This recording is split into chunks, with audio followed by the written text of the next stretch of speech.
Hi guys, legend of சென்லி episode 5ல என்ன நடந்துச்சு அப்படிங்கிறத பற்றி தான் நம்ம இந்த வீடியோவில் பார்க்க போகிறோம். வீடியோக்குள்ளே போகிறதுக்கு முன்னாடி நம்ம சேனலை சப்ஸ்கிரைப் பண்ணாதவங்க சப்ஸ்கிரைப் பண்ணிக்கோங்க. அப்படியே மறக்காமல் பக்கத்தில் உள்ள பெல் ஐக்கானையும் கிளிக் பண்ணிக்கோங்க. ஃபர்ஸ்ட் எடுத்த உடனே சியோஹியை தான் காட்டுறாங்க. அவங்க புது ட்ரெஸ்லாம் போட்டுட்டு ஆசாசியாக நம்ம செகண்ட் யங் மாஸ்டர் பார்க்க வரேன். அங்கே பார்த்தா ஆளை காணோம். அவங்களும் சரின்னு சொல்லி அங்கிருந்த புக்ஸ் எல்லாத்தையும் எடுத்து அப்படியே அடுக்கி வச்சிட்டு இருக்காங்க. அப்போ தெரியாதனமா அந்த செல்ஃப்ல இருந்து சீக்ரெட் கீயை டச் பண்ணிட்டாங்க போல. அங்கிருந்த அந்த டோரும் அப்படியே ஓபன் ஆகுது. என்னடா இதுன்னு சொல்லிட்டு அவங்களும் அப்படியே உள்ள போறாங்க. அந்த இடமே ரொம்ப வித்தியாசமா இருக்கு. அவங்களும் அங்க இருக்கிற எல்லாத்தையும் அப்படியே பார்த்துட்டு இருக்க. கொஞ்சம் உள்ள போன உடனே அங்க பார்த்தா ஒரு லேடி அப்படியே அன்கான்சியஸான நிலைமையில படுத்துட்டு இருக்காங்க. அவங்களுக்கு ஒண்ணுமே புரியல. அப்பதான் ஒரு டார்க் பவர் மாதிரி ஒண்ணு அந்த இடத்துக்கு வருது. கோச்சங்கோட உண்மையான லவ் இவ தான். இவளாலதான் உன்னோட வாழ்க்கை ஒரு முடிவுக்கு வரப்போகுது. அவங்க ஃபர்ஸ்ட் நீ யாருன்னு கேட்டு பயப்படுறாங்க.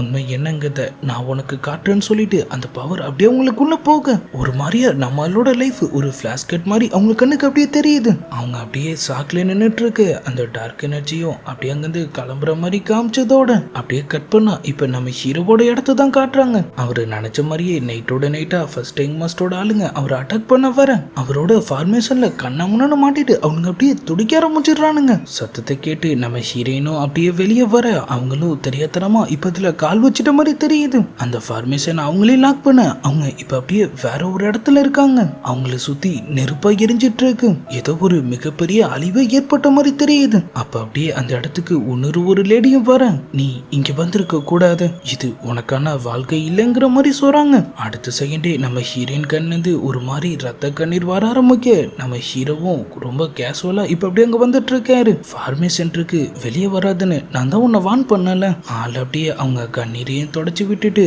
அப்படியே அவங்க கண்ணை ஊதி விட்டுட்டு இருக்கு. நம்ம ஹீரோயினை இப்ப இந்த ஃபார்மேஷன்ல இருந்து வெளியும் கூட்டிட்டு வந்துடுறாரு. இந்த ஃபார்மேஷன் ரொம்பவே பவர்ஃபுல்லா இருக்கு. அப்புறம் எப்படி இது ஒண்ணு எதுவுமே பண்ணல, ஏன்னா என் மனசுல பயம் இல்ல, இது என்ன பாதிக்காதுன்னு சொல்றாரு. எனது எந்த ஒரு பயமும் இல்லனா அப்ப இவன் மனசு ரொம்பவே அமைதியா இருக்குன்னு நினைக்கிறான். இவன் கண்டிப்பா சாதாரண மோட்டல்ஸ் மாதிரி இல்லங்கிற மாதிரி அவங்க யோசிச்சுட்டு இருக்க. டக்குன்னு அந்த யங் மாஸ்டரோட ஆளுங்க ஃபயர் ஏரோஸா அந்த இடத்தை நோக்கி அப்படியே எரிய ஆரம்பிச்சிடுறானுங்க. நம்மளோட வீடே அப்படியே பத்தி எரிய ஆரம்பிச்சிருது. ஃபார்மேஷன்ல மாட்டிட்டு இருந்த அவனோட ஆளுங்களும் கூட சேர்ந்து எரிய ஆரம்பிக்க இவன் என்ன இவ்வளவு மோசமா இருக்கான், நம்ம ஆளுங்க தான் அவனுங்க எல்லாம் செத்துட்டு இருக்கானுங்கன்னு சொல்லி நம்மளும் லைட்டா ஃபீல் பண்ண. அதை பார்த்து நம்ம ஹீரோயின் நீ கவலைப்படாத நான் உனக்கு ஹெல்ப் பண்றேன்னு சொல்லிட்டு டக்குன்னு மேல வந்து அவங்க பவரை அப்படியே யூஸ் பண்றாங்க. பத்தி எரிஞ்சிட்டு இருந்த அவரோட வீடும் அப்படியே லைட்டா அணைய ஆரம்பிக்கும். இப்ப அப்படியே டீமன் இல்லாம தான் காட்டுறாங்க. அங்க டீமன் லாடுன்னு சொல்லி ஒருத்தவங்க உட்காந்துட்டு இருக்க. அவங்க காட் கிட்ட சென்லி அவ பவர்ஸை மோட்டல் ரிலம்ல பயன்படுத்தி இருக்கா, அதை ட்ரேஸ் பண்ணி உடனே அங்க போங்க. இந்த பக்கம் அந்த ஃபூசங் மாஸ்டரும் அவனோட ஆளுங்களும் அப்படியே நம்ம ஹீரோவோட இடத்து ரவுண்டு கட்டி நின்னுட்டு இருக்க. நம்ம ஹீரோயின் உங்களை கொல்ற மூடில கிளம்பிடுங்கன்னு சொல்றாங்க. ஆனா அந்த சூஃபங்க நீ ஒரு ஈவில் பவர்னு எனக்கு நல்லாவே தெரியும், நீ யாரா கோமாளின்னு சொல்லிட்டு நம்ம ஹீரோயினும் லைட்டா அவங்க பவர்ஸ் அப்படியே யூஸ் பண்ண. அந்த மாஸ்டர் தவிர அங்கிருந்த மொத்த பேரும் புயல் காத்துல மாட்டின மாதிரி திணற ஆரம்பிச்சிடுறானுங்க. டவுசர் கியூசர்லாம் அவுந்துடுது. நம்ம ஹீரோவும் நீ இதை பார்க்க கூடாதுன்னு சொல்லி அப்படியே அவங்க கண்ணை மூடிக்க. காட்ஸ் எல்லாரும் வழக்கம் போல அங்கிருந்து தலை தெறிக்க ஓடிடுறானுங்க. அந்த ஃபூசங் மாஸ்டரும் அமைதியா அப்படியே அங்கிருந்து கிளம்ப. நம்ம ஹீரோ ஒட்டு மொத்தமா அழிஞ்சு போன அவரோட வீட்டை அப்படியே சோகமா பார்த்துட்டு இருக்காரு. நம்ம ஹீரோயினும் நம்ம இதுக்கு மேல இங்க இருக்க வேணாம், கோச்சனோட இடத்துக்கு போயிடலான்னு சொல்லிட்டு அவங்க அப்படியே அவர் அங்கிருந்து கூட்டிட்டு போக கட் பண்ணா அவங்க ரெண்டு பேரும் இப்ப அவரோட மேன்ஷன்ல தான் இருக்காங்க. நம்மளும் உன் பவர்ஸ் நமக்கு ரொம்பவே ஹெல்ப்ஃபுல்லா இருக்குல்ல, ஆமா நீ எதுக்காக கார்டன் ஏரியாக்கு நம்மளை கூட்டிட்டு வந்த, பின்ன என்ன அவர் பெட்ரூம்க்கு கூட்டிட்டு போனோமா, சரி நம்மளே போய் அவரை பார்க்கலான்னு சொல்லிட்டு அவங்க அப்படியே கிளம்ப போகும்போதுதான் நம்ம ஹீரோயின் ஏதோ ஒண்ணு அப்படியே பிடிக்கிறாங்க. நம்ம கண்ணுக்கு தெரியல ஃபுல்ஃபில் ஆகாத ஸ்பிரிட்ஸ் இங்க இவ்வளவு இருக்கு, நான் இதை எப்படி கவனிக்காம விட்டேன். நம்மளுக்கும் எதுவுமே தெரியல. நம்ம ஹீரோயின் நீ ஒரு மோட்டல், உன்னால எப்படி இதெல்லாம் பார்க்க முடியும்னு சொல்லிட்டு அப்படியே அவங்க பவர்ஸை யூஸ் பண்ண அந்த இடம் ஃபுல்லா நிறைய குட்டி ஸ்பிரிட்ஸ் அப்படியே பறந்துட்டு இருக்கிற மாதிரி காட்டுறாங்க. என்ன பாரு அந்த ஸ்பிரிட்ஸ் என்ன எதுவுமே பண்ணல, உனக்கு பயமா இருந்தா என் கையை பிடிச்சிக்கோ, நான் உன்னை ப்ரொடெக்ட் பண்றேன்னு நாள் சொல்ல. அப்படியே அவர் மேல ஒரு ஒளி மாதிரி வீசுறத நம்ம ஹீரோயினும் அப்படியே பாக்குறாங்க. நம்மால் அவங்கள பார்த்ததுல இருந்தே அவங்க மேல எவ்வளவு கேரிங்கா இருக்காருங்கிற விஷயம்லாம் அவங்களுக்கு அப்படியே ஞாபகம் வருது. நேரா நம்ம ஹீரோ கிட்ட வந்து டக்குன்னு அப்படியே ஒரு சட்டையை பிடிச்சிடுறாங்க. ஆளை அப்படியே கிட்ட இழுத்து எனக்கு உன்னை பிடிக்க ஆரம்பிச்சிருச்சுன்னு நினைக்கிறேங்கிற மாதிரி அவங்க சொல்ல. நம்மால் அதை கேட்ட உடனே குசியா வருன்னு பார்த்தா அப்படியான்னு கேட்கிறாரு. நம்ம ஹீரோயினும் இது என்னடா பதில், இவன் என்னை பத்தி என்ன நினைச்சிட்டு இருக்கான்னு சொல்லிட்டு சரி போடான்னு சொல்லி அவர் அப்படியே தள்ளி விட திடீர்னு அவங்க முகமே அப்படியே மாற ஆரம்பிக்குது. நம்மாலும் சென்னி என்னாச்சு, ஏதோ ஒரு வித்தியாசமான ஆறாவை நான் நான் சென்ஸ் பண்றேன். அங்க வந்து ஒரு வித்தியாசமான பவர் அங்க பறந்துட்டு இருந்த ஸ்பிரிட் ஸ்கூல்லாம் அப்படியே போற ஆரம்பிக்கும். அதெல்லாம் பார்க்கவே ரொம்ப கொடூரமா மாறி இப்ப நம்ம ஹீரோ கண்ணுக்கும் தெரிய ஆரம்பிக்குது. மேன்ஷன்ல இருந்த மொத்த பேரும் அதை பார்த்து பயத்துல அப்படியே தெரிச்சு ஓடிட்டு இருக்காங்க. நம்ம ஹீரோயின் ஸ்பிரிட் ஈட்டர்ஸ் நம்ம உடனே கூச்சனை பார்த்தாகணும். அவங்களும் அப்படியே அங்கிருந்து கிளம்ப அவங்க போற வழியில ஒரு ஈவில் ஸ்பிரிட் அப்படியே அவங்களே அட்டாக் பண்ண வருது. ஆனா நம்ம ஹீரோயின் கிட்ட நெருங்கினதுக்கே அது அப்படியே அழிஞ்சு போய் ஒரு ஜெல்லி மாதிரி கீழே விழ கூச்சனோட அந்த ஸ்டடி ரூம் கிட்ட தான் அவங்க நின்றுட்டு இருக்காங்க. அங்கிருந்து சீக்ரெட் டோர்க்குள்ள தான் அதுங்கெல்லாம் வந்துட்டு இருக்கு. நம்ம ஹீரோவும் நம்ம ஹீரோயின் கைய கெட்டியா பிடிச்சிக்கிறாரு. தயவு செஞ்சு என்ன விட்டுட்டு போயிடாத. அவங்களும் லைட்டா ஸ்மைல் பண்ணிட்டு சரி வான்னு சொல்லி அவரையும் கூட்டிட்டு போக அங்க பார்த்தா நம்ம ஜியோஹி அந்த ஈவில் பவரால பாதிக்கப்பட்டு அப்படியே டெரரா பறந்துட்டு இருக்காங்க. நம்ம கூச்சன் அந்த லேடிய ப்ராடக்ட் பண்றதுக்காக போராடிட்டு இருக்காரு. ஜியோஹி நம்ம ஹீரோயினை பார்த்துட்டு இருந்த கோவத்துக்கு அவங்களே அட்டாக் பண்ண வர ஆனா அவங்க பவர்ஸை தாண்டி அவங்களால அவங்க கிட்ட கூட நெருங்க முடியல. நம்ம ஹீரோயினா அவங்கள அடிச்சு தள்ளிட்டு அப்படியே அவங்க வெப்பன் எடுத்து அவங்கள காலி பண்ண வராங்க. ஆனா கூச்சன் குறுக்க வந்துடுறாரு. அதை பார்த்த உடனே அவங்களுக்கு என்ன சொல்றதுன்னே தெரியல. உண்மையிலேயே நீ என்ன அவ்வளவு நல்லவனா? அப்ப சரி நம்ம எல்லாரும் ஒன்னா சேர்ந்து சாகலான்னு சொல்லிட்டு அவங்க அப்படியே அவங்க பவர்ஸை யூஸ் பண்ண வெளியே இருந்த அந்த குளத்துல இருந்து ஒரு பயங்கரமான ஒரு லோட்டஸ் பிளான்ட் அப்படியே வளருது. அவங்க பில்டிங் மேலேயே விழுந்து அது அப்படியே அந்த இடத்தையே தம்சம் பண்ண நம்ம ஹீரோயின் அவ நம்மள இந்த அண்டர் கிரவுண்ட்லயே வச்சு லாக் பண்ண நினைக்கிறா. அவங்களும் கூச்சன் நீ அவளை ப்ரொடக்ட் பண்ணு, நான் போய் உன் மேன்ஸ்ல இருக்கிற எல்லாரையும் தீர்த்து கட்டுன்னு சொல்லிட்டு அங்கிருந்து காணாம போக நம்ம ஹீரோயின் நம்ம ரொம்ப நேரம் இங்க இருக்க முடியாது, நம்ம தான் உங்க 2 பேரையும் வெளியே கூட்டு போறேன், அதுக்கப்புறம் அவளை பார்க்கலான்னு சொல்றாங்க. ஆனா ஆளுதுக்கு ஒத்துக்க மாட்டாரு. நம்ம ஹீரோவும் சோல் பைண்டிங் ஃபார்மேஷன் இந்த இடத்துல தான் இருக்கு, அவளை வெளியே கூட்டு போனா கண்டிப்பா இறந்துடுவா. அவங்களும் இங்க என்ன நடந்துட்டு இருக்குன்னு நீ சொல்ல போறியா இல்லையான்னு கேட்க ஆளும் ஒரு வழியா அவர் வாயை திறக்கிறாரு. இந்த லேடி உண்மையிலேயே இவரோட ஒய்ஃப் தான். அவங்க 2 பேருக்கு மேலேயும் ஒரு நாள் எதிர்பாராத அட்டாக் நடந்திருக்கும். அதுல இவரை காப்பாத்துறதுக்காக அவங்க பயங்கரமா காயப்பட்டிருப்பாங்க. யாரோஸ்லாம் அவங்க நெஞ்சு கிழிக்குது. ஆனா கடைசி மூச்சு இருக்கிற வரைக்கும் அவங்க போராடி அவரை காப்பாத்திட்டு அவங்க அப்படியே மயக்கமாக நான் கண்டிப்பா இவளை காப்பாத்தியே திருவன ஒரு சொல்றாரு. அது சரி ஜியோஹி அவளோட நிலைமை என்ன?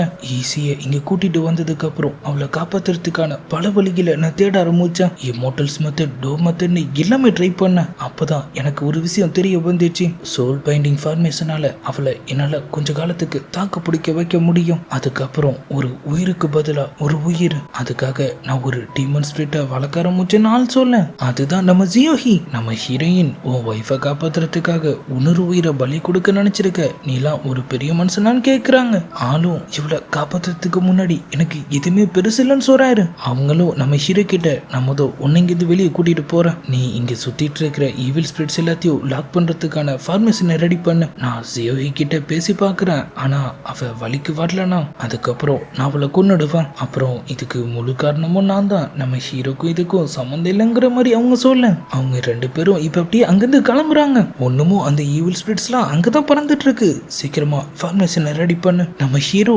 ஆனா இவனோட மேன்ஷனை பத்தி எனக்கு பெருசா எதுவுமே தெரியாது, அப்புறம் எப்படி ஃபார்மேஷன் முடியாதுன்னா முன்னாடியே சொல்ல வேண்டியதானே, நான் உன்னை இங்க கூட்டிட்டு வர வரைக்கும் அமைதியாவே இருப்பியாங்கிற மாதிரி கேட்க நம்மளும் ஒண்ணுமே தெரியாத புள்ள மாதிரி மூஞ்ச பாவமா வச்சிட்டு இருக்காரு. உன்ன மாதிரி ஒருத்த மட்டும் யார் மேல இருந்திருந்தானா அவனை நான் எப்பயோ கொன்னு இருப்பான். அவங்க அப்படியே மைண்ட் வாய்ஸ்லயே கூச்சனோட இடத்துல விட்டுட்டா இவன் பாதுகாப்பா இருப்பான்னு நினைச்சா இந்த பிரச்சனை வளர்ந்துட்டே போயிட்டு இருக்கு. நான் இங்க இருக்கிற ஒரு நொடியும் இவனுக்கு தான் ஆபத்து அதிகமாயிட்டு இருக்கு. சீக்கிரமா இதுக்கு ஒரு முடிவு கட்டிட்டு கிளம்பியாகணுங்கிற மாதிரி அவங்க யோசிக்கிறாங்க. அப்பதான் அவங்க காடு மோஃபங் அந்த இடத்துக்கு வராரு. அவங்களும் அவங்க ஸ்பியரை அப்படியே நம்ம ஹீரோ கிட்ட தராங்க. ஈவில் ஸ்பிரிட்ஸ் கிட்ட இருந்து இது உன்னை பாதுகாக்கும், நான் இப்ப வந்துடுறேன்னு சொல்ல மோஃபங்கும் லார்டு நாளைக்கு உங்களை காயப்படுத்திருக்க கூடாது, என்ன மன்னிச்சிடுங்கன்னு சொல்றாரு. நம்ம ஹீரோயினும் நீ அப்படி பண்ணதுனாலதான் என்னால அங்கிருந்து தப்பிக்க முடிஞ்சிச்சு.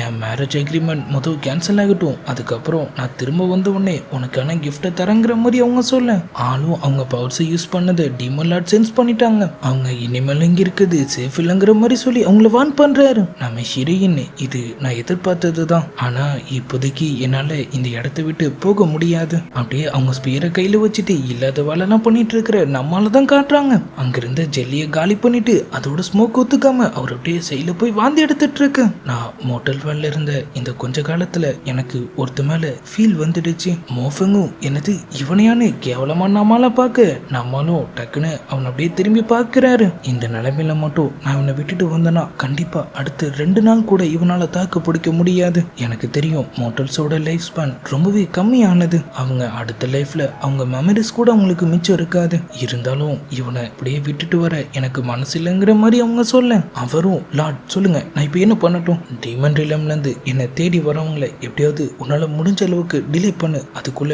நான் வேலையை முடிச்சுட்டு இங்கேருந்து கிளம்பிடுறேன். ஆளும் அங்கேருந்து கிளம்பு. இங்க நம்ம ஹீரோ அங்கிருந்து ஒரு ஈவில் ஸ்பிரிட்டை அந்த இடியை வச்சு காலி பண்ண ட்ரை பண்ணிட்டு இருக்காரு. ஆள் டக்குன்னு அப்படியே திரும்ப பின்னாடி நம்ம ஹீரோயின் ஜஸ்ட் மிஸ் அவங்க மண்டையில இருந்த ஹேர்பின் பீஸா போயிடுது. ஓ ஸ்பியர் உண்மையிலேயே ரொம்ப பவர்ஃபுல் தான். அவங்களும் என் ஸ்பியர் ஃபுல்லா கில்லிங் ஆரா இருக்கு. இதை இவ்வளவு நேரம் தாக்கு பிடிச்சிருக்கீன்னா அப்ப கண்டிப்பா நீயும் ரொம்ப பவர்ஃபுல் தாங்கிற மாதிரி சொல்றாங்க. நம்மளும் டக்குன்னு அப்படியே ஒஹுன்னு இருமலை போட ஆரம்பிச்சிடுறாரு. அவங்களுக்கு என்னமோ லைட்டா உறுத்தலாவே இருக்கு. ஆரம்பத்துல இருந்தே இவ பண்ற விஷயம்லாம் நம்மள இங்கேருந்து போக விடாம தடுக்கிறதுக்காக பண்ற மாதிரி இருக்கு. ஆனா இவன் அப்படி பண்ணும் நம்மள தாமதப்படுத்துறதுனால இவனுக்கு என்ன லாபம் கிடைக்க போகுது? அவங்க யோசிச்சுட்டு இருக்கிற கேப்ல நம்ம ஹீரோ அங்கிருந்த ஒரு பின் எடுத்துட்டு அப்படி அவங்க கிட்ட வராரு. அது ஒரு சீக்ரெட் வெப்பன். நம்மளும் இதுல பாய்சனும் தான் தடவி இருக்கு. ஆனா நான் ஹாப்பினா உடைச்சிட்டேன்ல, இது உனக்கு சரியா இருக்குங்கிற மாதிரி சொல்ல நம்ம ஹீரோயினும் நீ என்ன பண்ணிட்டு இருக்கேன்னு கேட்டுட்டு இருக்கும் போதே நம்மளும் அந்த ஹாப்பினை அப்படியே அவங்க தலையில சொருகி விட்டுறாரு.